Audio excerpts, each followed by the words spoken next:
할렐루야. 오늘 예배에 참석하신 모든 분들, 또 가정에서 영상으로 예배 드시는 분들, 또 하나님께서 예배하신 은혜를 우리에게 주실 줄로 믿습니다. 예배드림이 우리의 기쁨이 될 줄로 믿습니다. 계속해서 우리 야고보서 말씀을 살펴보고 있는데요, 오늘 4장 말씀으로 들어와서 겸손한 자의 은혜라는 제목으로 함께 같이 말씀을 나누고자 합니다. 여러분 싸움 잘하십니까? 네. 누구랑 싸워도 좀 이길 자신이 있다, 이렇게 생각하시는 분 한번 손을 좀 들어보시죠. 네. 여러분, 사람이 무엇 때문에 싸울까요? 먹기 위해서 싸우고, 또 더 가지려고 싸우고, 가진 것을 빼앗으려고 싸우고, 또 명예를 얻기 위해 싸우고, 그걸 지키기 위해 싸우고, 또 기분 때문에 싸우고, 술 마셔서 싸우고, 돈 있어서 싸우고, 돈이 없어서 싸우고, 이렇게 우리의 인생을 살아가다 보면 싸움이 이렇게 계속 끝이 없는 것을 보게 됩니다. 저도 이제 부산에 온 지 조금 됐는데 싸움 이렇게 발음하려고 해서 싸움이 끝이 없는데 우리 인생 가운데 여러 가지 싸움이 있다는 거죠. 근데 이 싸움이라는 것은요, 크게 두 가지로 나눌 수가 있습니다. 내적인 싸움과 외적인 싸움, 두 가지가 있다는 것이죠. 자기 자신과의 싸움이 바로 내적인 싸움인데요, 이 안에서 양심의 소리와 또 욕심의 소리가 항상 부딪힌다는 거죠. 그래서 그렇게 부딪혀서 전쟁이 나는 장소가 이 마음이다라는 것이에요. 어떤 인도의 철학자는 이렇게 말했습니다. 사람의 마음 속에는 검은 개와 흰 개가 살고 있다. 그래서 이 두 마리의 개가 항상 싸우는데, 검은 개가 싸워서 이기면 육신이 좋아하고, 흰 개가 싸워서 이기면 영혼이 좋아한다, 그런 말을 했어요. 그럼 여러분, 언제 검은 개가 이기고 언제 흰색 개가 이길까요? 어떻게 해야 검은 개가 이기고 어떻게 해야 흰 개가 이길까요? 제가 생각해 보니까 내가 먹이를 많이 주는 쪽이 이긴다는 겁니다. 육체의 욕망과 욕심으로 검은 개에게 먹이를 많이 주게 되면 점점 이 검은 개가 힘이 세지니까 흰 개와 싸워서 이기게 되는 거죠. 그러나 성령의 소욕이 커서 육체의 정욕을 이기게 되면 바로 흰색 개가 이기게 된다는 것이죠. 그러니까 어느 쪽에 우리가 관심을 두고 열정을 쏟느냐에 따라서 힘이 더 세진 그쪽이 이기게 된다라고 하는 것이죠. 아무튼 1절 말씀을 보면요, 이 싸움의 원인, 우리 인생에서 여러 가지 싸움이 있는데 그 싸움의 원인을 무엇이라고 말합니까? 자기 욕심 때문에 싸우게 된다라고 합니다. 너희 지체 중에 싸우는 정욕으로부터 나는 것이 아니냐, 이렇게 이야기를 하죠. 그러니까 우리는요, 우리가 얻고 싶은 것을 그냥 얻을 수 없으니까 싸우게 된다는 것입니다. 내가 원하는 것이 있는데 그것을 남과 싸우지 않고 얻을 수 있다면 왜 싸우겠습니까? 그렇죠? 가뭄이 심해지면요, 평소 잘 지내던 농부들이 서로 자기 논에 물을 대겠다고 물싸움을 하는 경우가 종종 생깁니다. 근데 여러분, 이러한 경우에 물이 풍부하고 남아도는데 서로 자기 논에 물 대겠다고 싸우겠습니까? 아니죠. 쉽게 얻을 수 없으니까, 부족하니까 서로 욕심을 내서 싸워서 빼앗으려고 하는 것이죠. 자, 이렇게 세상 사람들은요, 싸워서 이기면 얻을 수 있다, 빼앗을 수 있다, 이렇게 생각을 하게 됩니다. 그래서 무조건 경쟁을 하게 되면 이겨야 된다.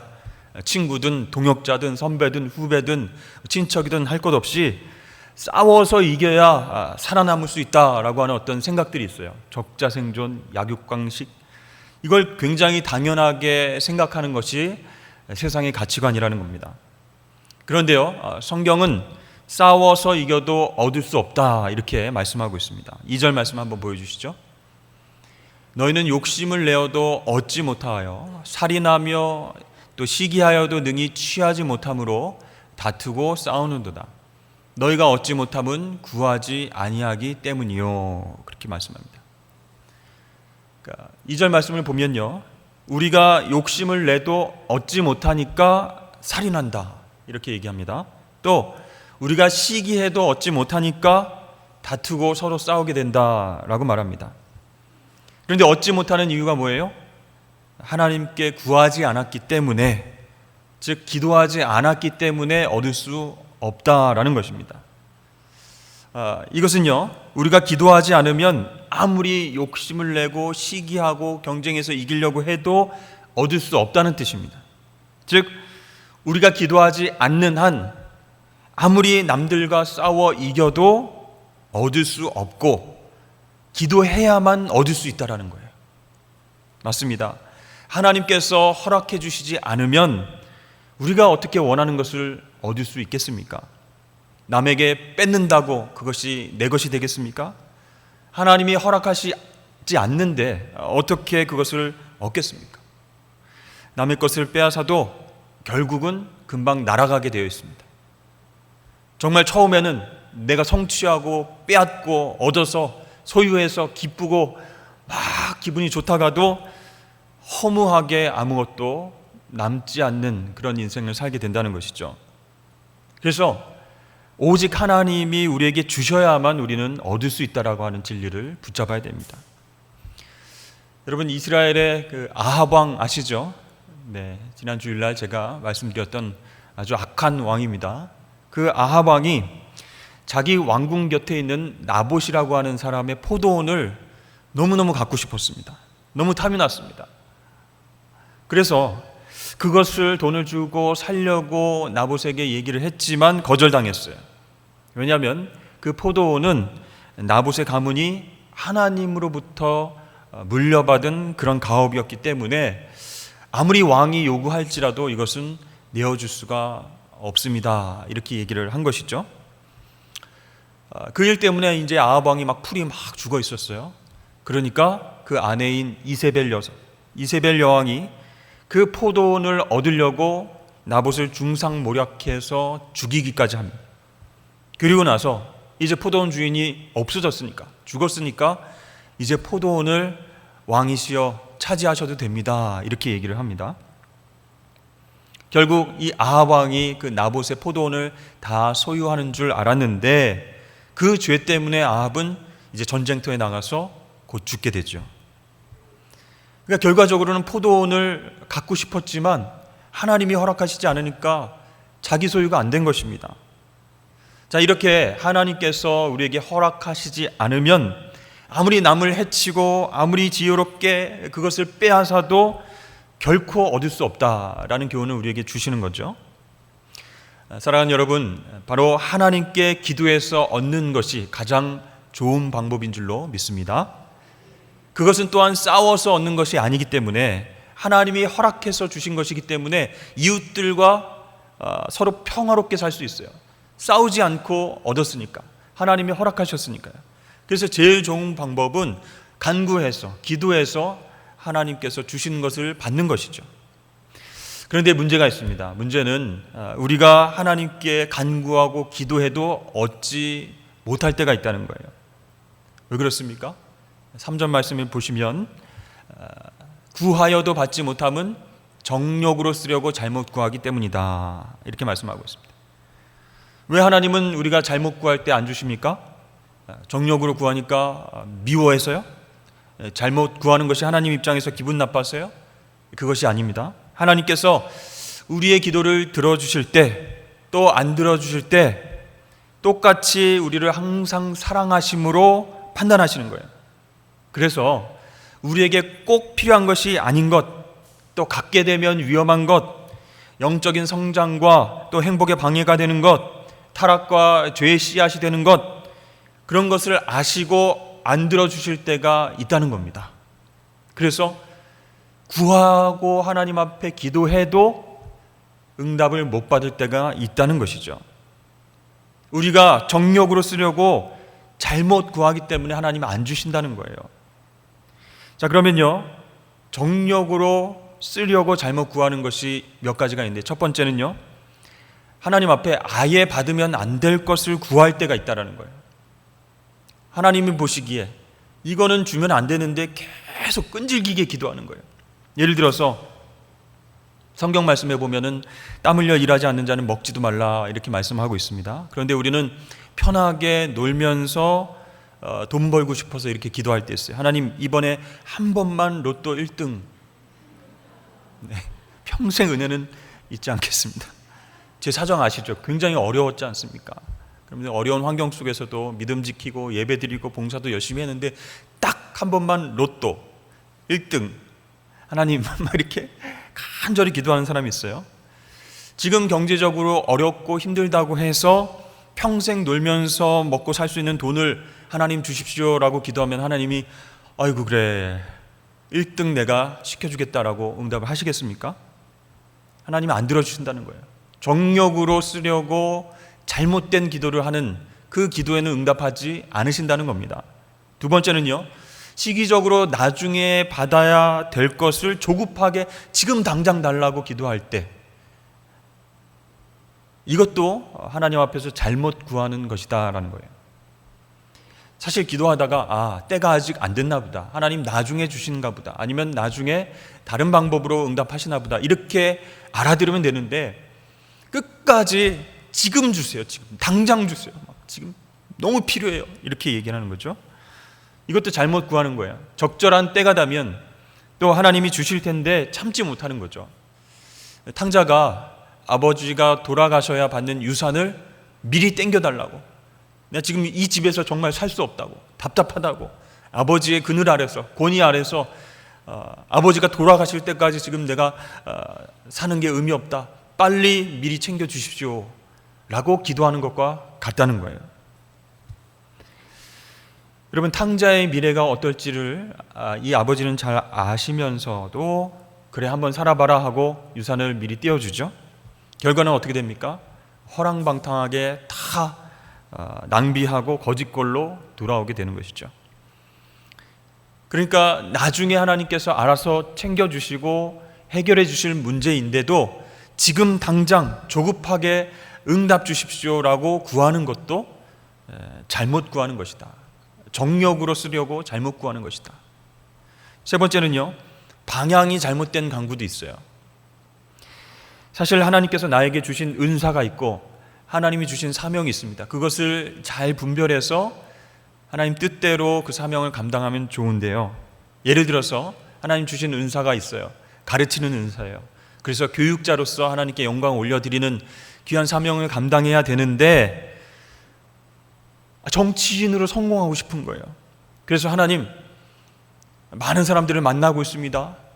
이 사람들과 얘기가 잘 되게 해주시고 또 표를 많이 얻어서 정치인으로 성공하게 해주십시오라고 새벽마다 나와서 기도하고 하나님 앞에 간구하는 사람이 있다고 생각해 보십시오. 그 기도는 잘못된 방향의 기도라는 거예요. 이러한 경우는요, 자신도 자기의 사명을 알아요. 자기의 은사도 알아요. 그런데 지금 어떻게 기도하고 있어요? 욕심으로, 그렇죠? 부귀영화로 성공하고 또 정치인이 되어서 큰 일들을 해야 되겠다라는 생각으로 자신의 사명과 은사와 방향을 알면서도 다른 방향을 하나님께 달라고 기도하면 이것도 잘못 구하는 것이라는 거예요. 그때도 응답이 없습니다. 자, 본문에서 말하는 잘못 구하는 것은요, 악한 동기로 또 욕심으로 하나님 앞에 간구하고 기도하는 것입니다. 단지 우리가 기도할 때 잘 몰라서 하나님 뜻을 분별하지 못해서 그래서 다른 방향으로 기도할 수는 있지만 하나님 뜻과 방향과 자기의 은사와 사명을 알면서도 욕심에 욕심을 내서 하나님 이 길 가고 싶어요, 이 방향으로 좀 밀어주세요라고 기도하는 것, 그게 잘못된 것이라는 거예요. 여러분, 정욕이라고 하는 것이 무슨 뜻입니까? 육체적이고 세속적인 욕망이다, 이런 뜻이에요. 그러니까 자기만 생각하는 마음이라는 거예요. 하나님 생각도 안 하고 이웃 생각도 안 하고 자기만 생각하는 거예요. 그러니까 나의 유익과 나의 평안과 나의 성공과 나의 안일만을 생각하고 하나님의 뜻을 묻지 않는 마음 상태가 바로 정욕이라고 하는 마음의 상태입니다. 여러분, 이런 마음을 가지고 있는데 기도가 잘 되겠습니까? 자기 의지로 열심히 하는 거죠. 욕심으로 막 주시옵소서, 빨리 주시옵소서, 이 방향이 되게 해주십시오, 이렇게 잘못 기도하고 간구하면 나만 힘들게 되는 거죠. 기도 자체가 힘들게 된다는 것입니다. 여러분, 그래서 우리가 기도할 때는요, 내 마음의 동기가 하나님 앞에 선하게 인정을 받아야 돼요. 그럴 때 하나님께서 그 기도에 응답해 주시는 거예요. 예를 들어서 하나님, 저에게 물질이 필요합니다 라고 했는데 그 동기까지 하나님 앞에 기도하면서 얘기하는 거예요. 그 물질이 생기면요, 하나님 나라 확장에 꼭 기여하고 싶습니다. 선교사님도 많이 돕고 싶고요, 전도에도 쓰고 싶고요, 또 이웃을 위해서도 제가 정말 이 물질을 선하게 사용하고 싶습니다. 하나님, 그래서 전 성공해야 됩니다. 물질적 풍요도 주십시오 라고 기도한다면 하나님의 뜻이 맞다라고 판단하셨을 때 열어주시는 거예요. 또는 하나님, 저에게 건강을 주십시오 이렇게 기도할 수 있습니다. 그런데 지금도 그냥 건강한데 더 건강하게 해주십시오라고 기도할 수 있어요. 마음에 욕심이 생겨서 저는 120세까지 꼭 살고 싶습니다. 기네스북에 한국에서 오르고 싶습니다. 이렇게 130세까지 그렇게 오래 사는 것이 목적이 아니라, 하나님, 제가 건강으로 정말 하나님의 일을 끝까지 감당할 수 있다면 이런 일을 하고 싶어요. 이런 일도 하고 싶습니다. 시니어 클럽에 가서 예수 믿지 않은 노인들을 향해서 전도도 하고, 제가 건강한 몸으로 그분들에게 정말 복음을 증거하고, 그런 목적이 있으니까 하나님 건강 주십시오 라고 구체적으로 기도하면 내면의 동기를 살피시는 하나님이 응답하신다는 거예요. 그런데 정욕에 쓰려고 욕심 때문에 이 방향입니다, 하나님 이렇게 해주십시오 라고 기도하면 하나님 안 들어주신다는 거죠. 사실 저는요, 신학교 시험을 볼 때에 하나님 앞에 기도한 게 있습니다. 지금은 안 그렇지만 제가 시험 칠 때만 하더라도 신대원 시험에 합격하는 게 너무나 어려웠습니다. 힘들었습니다. 그래서 시험을 준비하시는 분들 사이에서는 재수는 기본이고 삼수는 필수다 이런 말이 있을 정도로 한 번에 이제 붙기가 어려운 거예요. 그래서 저는 이제 공부하면서도 초조한 거죠. 야, 다들 재수, 삼수, 사수 이렇게 하시는데 내가 이거 바로 이렇게 공부한다고 되겠어? 막 두려워지고 힘든 거예요. 그래서 어느 날 하나님 앞에 엎드려서 기도했습니다. 하나님, 제가 간절히 기도하는데 한 번에 제가 합격하면 제가 나중에 신학교에 들어가서 열심히 신학 공부하고 하나님이 가라 하시는 곳에 가서 목회를 하겠습니다. 하나님이 보내시는 곳이 어디든지 가겠습니다. 이렇게 제가 소원 기도를 한 거예요. 그런데요, 다행인지 안 다행인지 하나님 그 기도에 응답하셔서 한 번에 붙게 해주신 거예요. 순간 제 마음속에 이제 큰일 났다 이런 생각이 들면서 무섭더라고요. 하나님이 저기 사람도 안 사는 섬에 보내시면 어떡하나, 하나님 저쪽에 정말 미개인들이 있는 곳에 선교하라고 보내시면 어떡하나, 막 신학교에 들어가기도 전에 막 가슴이 막 콩닥콩닥 뛰는 겁니다. 사실 저는요, 이제 신학교에 들어가면 서울 사람이니까 계속 서울에서 또 공부도 하고 사역도 서울에서 해야지, 다른 지방에서 사역한다는 것은 전혀 생각을 해보지 않았어요. 근데 딱 합격을 하니까 내가 왜 이런 기도를 했지? 이러면서 후회가 막 밀려오는 거예요. 하나님 그 기도를 들으셨을 텐데, 그래서 응답을 하신 건데 나를 어디로 보내시려고 하나.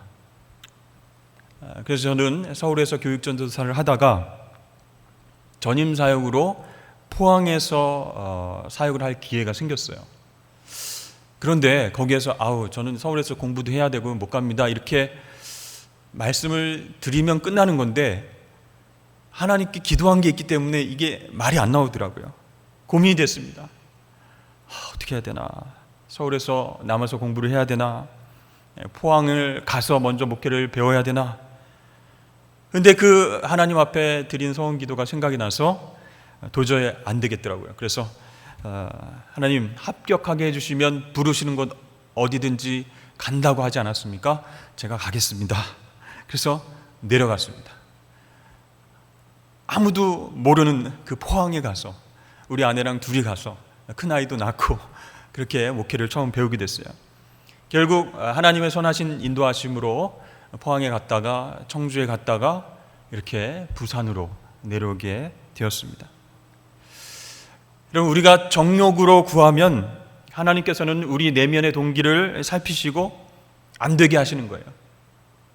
설사 그것이 성공해서 내가 갖는다 할지라도 그것이 아무것도 없게끔 만드시는 거예요.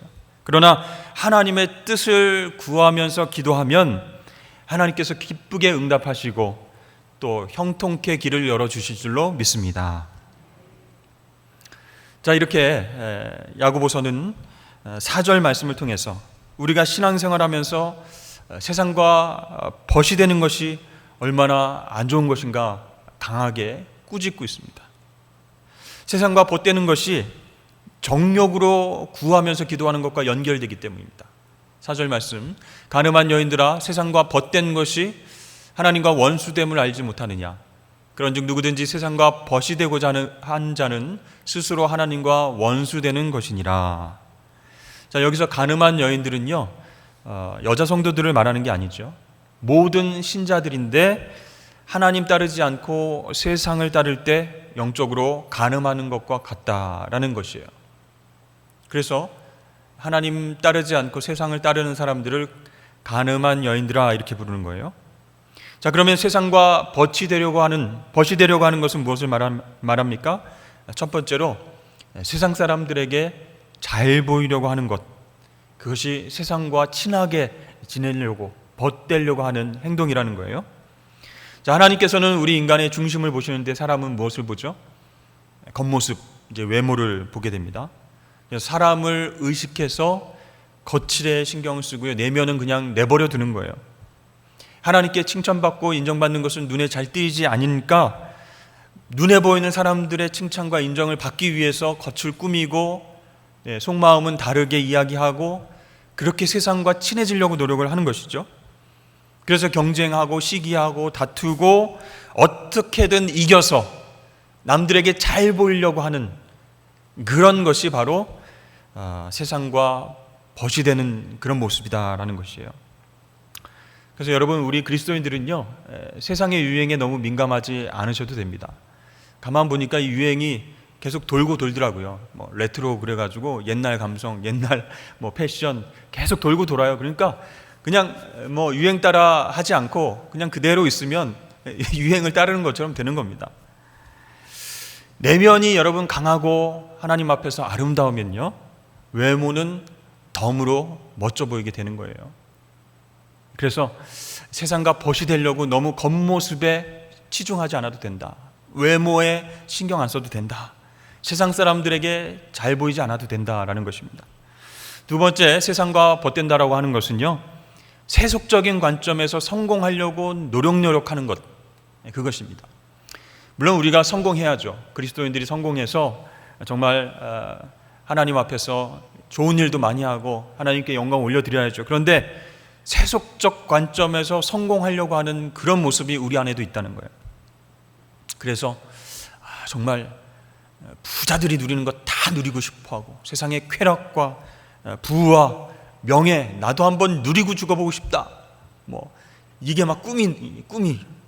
그래서 그것을 열심히 추구하면서 세상을 쫓는 그리스도인들도 있다는 것이에요. 이렇게 성공하려고 다른 사람들과 시기하고 다투고 경쟁하고 죽이고 싸우지만 결과는 어떻게 된다고요? 얻지 못한다. 하나님이 안 주시기 때문입니다. 혹시 얻는다고 해도 허무와 고통과 아픔이 남는 인생으로 마무리되게 되어 있어요. 그래서 여러분, 하나님 없이 성공한 기업인들, 하나님 없이 빌딩 몇 채 가진 그런 연예인들, 일하지 않아도 먹고 살 수 있는 풍족한 사람들 전혀 부러워하지 마시길 바랍니다. 내면이 텅텅 비어있는 거예요. 껍데기예요. 그런 사람들이 행복하겠습니까? 걱정과 근심과 고통과 그런 것들을 자기가 다 해결하기 위해서 노력하니까 얼마나 불쌍한 인생을 살아가고 있습니까? 이렇게 세상과 벗하면서 달콤한 그런 삶을 맛보고 유지하려고 한다면 아무것도 없는 사람만 못하게 된다는 거예요. 여러분, 하나님께서는요, 우리를 잘 아시죠?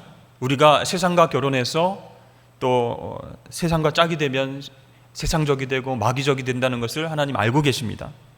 그래서 하나님은 우리가 세상과 결혼하는 것, 세상과 간음하는 것을 너무너무 싫어하시는 거예요. 그래서 강하게 반대를 하고 계십니다. 그래서 5절 말씀에 나온 것처럼 성령이 시기하기까지 사모한다라고 그렇게 말씀하는 거예요. 하나님이 우리를 사랑하시는데 너무너무 사랑하셔서 우상에게, 세상에게 우리를 뺏기지 않으시려는 열심히 특심인 거예요. 그렇게 하나님의 사랑이 우리에게 열려져 있는데 우리는 계속 세상과 벗이 되려고 그렇게 노력하는 사람들이 많이 있다라는 거죠. 안타깝게도요. 언뜻 보면은 그렇습니다. 하나님 때문에 내가 재미없게 생활을 하고 있다. 세상에서 즐기지도 못하고 쾌락도 누리지도 못하고 눈치 보고 이렇게 누릴 것 다 못 누리면서 그렇게 말씀 읽고 조용하게 기도하고 그렇게 힘들게 살아야 되나 이렇게 생각하시는 분들도 있어요. 근데 여러분, 하나님 안에서 기쁨과 감사와 그 하나님 안에서의 쾌락과 그것을 경험해 보지 못했기 때문에 그런 생각을 하게 되는 것이죠. 네, 여러분, 그런 억울한 마음이 들고 있다면 여러분 오늘 하나님의 약속의 말씀을 들으십시오. 6절 말씀에 보시면 그러나 더욱 큰 은혜를 주시나니 그랬습니다. 세상을 따르면요 잠깐의 쾌락과 행복이 있는 것 같지만 우리가 세상과 벗되지 않고 인내하면서 하나님 따를 때 하나님이 더 큰 은혜를 우리에게 주신다고 약속을 하시는 거예요. 여러분, 하나님 지혜로운 분이시죠. 우리의 지식과 지혜와 모든 것을 뛰어넘는 분이시죠. 하나님 셈에 능하신 분이세요. 그래서 하나님 만나서 하나님만 사랑하면 절대로 손해보는 장사가 안 되게 하신다는 거예요. 세상에서 경험하는 것과 비교할 수 없는 더 큰 은혜, 더 큰 감사, 더 큰 기쁨, 그것을 베풀어 주시겠다고 지금 약속하십니다. 그래서 세상에 벗이 돼가지고 쾌락을 누리는 것, 그걸 쫓지 말라는 거죠. 여러분, 그러므로 세상과 벗하지 못한다고 섭섭하게 생각하지 마십시오. 하나님의 자녀가 되는 것이 따분하고 지루하고 힘든 그런 고행의 길을 간다고 생각하지 마시라는 겁니다. 바로 하나님께서 우리의 든든한 벗이 되어 주실 줄로 믿습니다. 이것 자체가 얼마나 놀라운 복입니까, 여러분? 그렇죠? 그런데요, 이러한 큰 은혜를 입으려면 한 가지 조건이 있습니다. 그것이 바로 겸손이라는 것이죠. 우리 6절 말씀을 다 같이 읽어보도록 하겠습니다. 시작. 그러나 더욱 큰 은혜를 주시나니 그러므로 일렀으되 겸손한 자에게 은혜를 주신다 하였느니라. 아멘. 예, 세상에 벗이 되려고 세상의 것들을 추구하지 않아도 하나님이 더 큰 은혜를 주시는데 그 은혜는 겸손한 자에게 주신다. 그러니까 겸손이야말로 하나님의 복을 받는 그릇이라고 할 수가 있는 것이죠. 그렇습니다. 우리가 겸손할 때에 하나님의 은혜가 진짜 은혜인 줄을 깨닫게 된다는 거예요. 만약 우리가 교만이 머리끝까지 와 있는 사람이라면 이게 무슨 은혜야? 이게 무슨 하나님의 큰 은혜야? 내가 이런 거 받으려고 지금 세상 벗을 다 물리치고 교회에 나온 줄 알아? 시시하구만, 아무것도 아니구만, 더 큰 세상의 복을 줘야지 은혜지, 이렇게 불평불만하는 것은 교만한 사람들이 하는 얘기라는 거예요. 그러니까 하나님의 은혜를 은혜로 받아들이지 못하는 겁니다. 그러나 반대로 겸손한 사람은 하나님의 은혜를 받아서 누릴 수 있다는 거예요. 여러분 생각해 보세요. 교만한 사람이 하나님 앞에서 어떻게 행동하겠습니까? 순종하겠습니까? 아니죠. 자기 마음대로 행동하겠죠. 하나님이 이렇게 말씀하시는데 그건 하나님 말씀이고 나는 세상에서 이렇게 살아야 되겠다고 생각하는 사람이다. 내 철학은, 내 가치관은, 내 길은 이겁니다 라고 고집 피우면서 잘난 척하는 사람이죠. 하나님을 무시하고요, 자기가 제일 인생에서 정말 최고의 위치에 있다, 인생을 잘 알고 있다, 그렇게 얘기를 하죠. 더 나아가서 이 교만이 최고점에 오른 사람은 자기가 하나님인 것처럼 이야기를 합니다. 그러나 여러분, 하나님 앞에서 겸손한 사람은 어떨까요? 하나님 말씀에 아멘하고 순종을 하게 됩니다. 그러면 여러분 세상의 유혹을 우리가 거절할 수 있는 거예요. 끊을 수 있는 거예요. 거부할 수 있는 거예요. 여러분, 마귀의 궁극적인 범죄는 자존심이었습니다. 천사장이 하나님과 같이 되려고 하는 마음이 있었어요. 그 자존심이 있었어요. 그게 바로 교만이었습니다. 그래서 하나님께서는요, 오늘 마귀를 대적하라라는 말씀을 주시기 전에 하나님이 교만한 자를 물리치신다라고 그렇게 말씀을 하신 거예요. 여러분, 교만은 마귀의 영성입니다. 그러나 예수님의 영성은 겸손이라는 거예요. 예수님은 어떻게 말씀하셨어요? 나는 마음이 온유하고 겸손하다, 이렇게 말씀하셨죠. 그래서 우리들은 예수님의 마음, 예수님의 성품, 그것을 닮아가야 한다는 거예요. 그래야 은혜를 받는 거예요. 그래야 마음이 겸손해지니까 하나님의 은혜를 은혜로 받을 수 있는 상태가 된다는 것이죠. 여러분, 성경에 디오드레베라고 하는 인물이 있습니다. 혹시 들어보셨어요? 디오드레베. 이 사람이 교만한 사람으로 성경에 기록이 되었거든요. 요한삼서 말씀을 한번 보여주시죠. 내가 두어 자를 교회에 썼으나 그들 중에 으뜸되기를 좋아하는 디오드레베가 우리를 맞아들이지 아니하니, 그러므로 내가 가면 그 행한 일을 잊지 아니하리라. 그가 악한 말로 우리를 비방하고도 오히려 부족하여 형제들을 맞아들이지도 아니하고 맞아들이고자 하는 자를 금하여 교회에서 내쫓는도다, 그랬습니다. 디오드레베가 이렇게 교만한 사람으로 기록이 되어 있죠. 이름도 조금 그렇죠. 드러버, 이렇게 좀 더럽다, 이런, 아이고 드러버, 이렇게 얘기를 하지 않습니까? 그래서 디오드레베 하면은 좀 교만한 사람이요, 그렇게 성경에 기록되어 있어요. 그들 중에 으뜸이 되기를 좋아한다. 그러니까 하나님을 믿는 사람들 중에 최고가 되길 원해서 욕심으로 구하고, 욕심으로 다투고 싸우고, 비방하고, 형제들을 맞이하지도 않고, 그렇게 교회에서 분란을 일으키게 된다라는 것이죠. 여러분, 만일 성경에 여러분들의 이름이 기록된다면 어떻게 기록되어지고 싶으십니까? 여러분의 이름이 어떻게 소개되길 원하세요? 하나님께서는요, 우리가 지배하는 자리에 있기보다는 섬기는 자리에 있기를 원하시는 줄로 믿습니다. 그래야 하나님께서 쓰신다는 거예요. 은혜를 은혜로 받아들이는 겸손한 자, 그 사람을 하나님이 들어 쓰신다는 거죠. 자, 그러면 겸손한 자에게 은혜를 주신다라고 했는데, 오늘 야고보 사도는 어떤 사람이 겸손한 자다라고 구체적으로 얘기하고 있습니까? 7절 말씀에 보면 하나님께 복종하는 사람이 겸손한 사람이다라고 말하고 있습니다. 그리고 마귀를 대적하는 사람이 겸손한 사람이다, 이렇게 얘기를 하죠. 자, 마귀가 우리를 넘어뜨리는 그런 방법 중에서 가장 잘 쓰는 방법이 바로 두려움을 주는 것입니다. 두렵게 만드는 것이에요. 정직하게 살면 너 평생 돈 벌고 살 수 있겠어? 너 자녀 교육도 시켜야 되고 부모님도 좀 책임져야 되잖아. 그리고 당장 그렇더라도 노후 대책도 세워야 되는데 어떻게 이 세상에서 정직하게 땀 흘리고 이래야 돈을 벌 수 있겠냐? 어쩔 때는 좀 속이고 어쩔 때는 조금 눈 감아주고 그렇게 해야지. 요즘 시대에 정직하게 돈을 버는 사람이 어디 있어? 우리에게 두려움을 계속 심어주는 겁니다. 이럴 때 우리가 마귀를 대적하고 하나님 말씀에 순종해야 이길 수 있다는 거예요. 여러분, 철로 역정을 보면요, 신자 크리스찬이 가는 길에 사자 2마리가 이렇게 있습니다. 으르렁거리니까 굉장히 무섭죠. 그런데 자세히 보면 그 2마리의 사자가 이렇게 쇠사슬에 매여 있습니다. 그러니까 사자가 아무리 으르렁 대도 한가운데로 똑바로 그냥 지나가면 해를 당하지 않는 거예요. 그런데 두려우니까 그 앞을 지나지 못하는 거죠. 이런 마귀는 우리를 직접적으로 해치지 못합니다. 생명은 하나님께 있기 때문이죠. 그런데 무섭게 해서, 두렵게 해서 하나님께 순종하지 못하도록 만드는 게 바로 마귀의 전략이라는 거예요. 여러분, 그러므로 마귀에게 속지 말고 끝까지 하나님께 복종해야 우리가 승리하게 될 줄로 믿습니다. 두 번째로 8절 말씀에 보면 어떤 사람이 겸손한 사람인가? 하나님을 가까이 하는 사람이 겸손한 사람이다. 그래서 하나님을 가까이 하는 방법이 뭐라고 나와 있습니까? 손을 깨끗이 하고 마음을 성결하게 하는 것이다, 이렇게 나와 있습니다.